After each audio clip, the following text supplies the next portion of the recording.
Immediately after completing Beatrice and Virgil, I wept. I cried not only for Beatrice and Virgil and countless other victims of the horrors, including real people that lived and continue to live after real-life horrors, and for myself. I am not a stranger to trauma. It has molded me into who I am today. So when I think about tragedy, I know the gaping bullet wound it leaves behind. It bleeds and aches for the rest of your life. It consumes you much like the red cloth of death does. You can fight it with all your strength, but to no avail. You can succumb and become a husk of the person you once were and will never be again.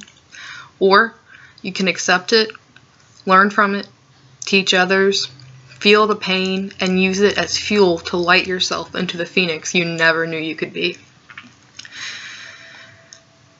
Beatrice and Virgil are works of art. I feel the same grief Henry the writer does after losing them. Their characters, to me, are the most realistic and human-like characters in the entire novel. This is why I think Martel made them animals. For example, in the Holocaust, Jews and others were treated like, and honestly worse, than livestock. Nazis literally viewed them as less than human. Often I find people are still treated as animals, from war to the hallways of schools. Therefore, I think Martel used animals to highlight on this. Because of our predispositions, we may view others as less than ourselves, but in reality, they are just as sentient. Perhaps Henry the taxidermist spoke about the mothers and their babies in his play because of its nature and its importance. The message he wanted to convey, in my opinion, would best be put into words. Seeing it on a stage is so gruesome that is all the audience is going to think about. They're going to be focused on watching it, not thinking about it. And once the scene is over, they're going to push it far, far away. However, hearing it described is very different. Not only are you going to be building your own mental image, but processing the words. I think he attempted murder because Henry the taxidermist realized Henry the writer figured out him and his play. This scared him, I think. He is definitely not used to the attention and consideration Henry paid him. What caused him to act on his urges was Henry the writer's voice and word choice. He was clearly upset, and very suddenly, on top of that, he had no interest in any further discussion with the taxidermist. So now, not only was he unsettled, but angry he would receive no further help. In his mind, this justified stabbing Henry twice. Something that helped me deal with my trauma was understanding the innate value to life, particularly human beings. We are capable of vile, despicable acts just as much as we are capable of empathy and compassion. It is a choice we all make every day, and this does not affect our worth.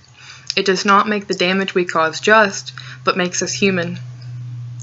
My peak sympathy was when he commits suicide. I feel he was truly capable of focusing on the love he did feel to overcome the hatred he struggled with.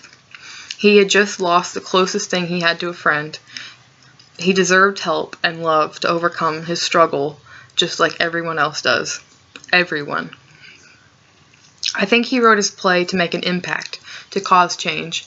Obviously, he had faced his own set of trials along with inflicting this on others, and I believe he learned quite a bit about life from it. I'm sure he wanted to share this and cause others to think and feel about it for a change. He may not have accomplished this on a grand scale, but he did with Henry and himself.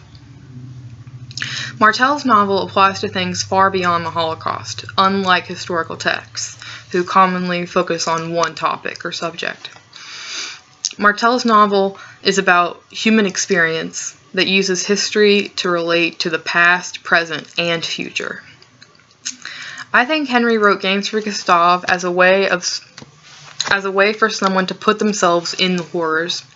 It is easier to read someone's experience than to have to think and decide for yourself. With Games for Gustave, it is a safe, quick way to feel the loss so many others felt. Reading them, you may become silent and not have an answer, but you remember they did not have a choice or even time to think about it. What was so amazing to me was how quick it made me feel fear, hopelessness, confusion, and many other emotions. It has taken us weeks to complete the novel, but only seconds to read A Game for Gustave and have your mouth drop.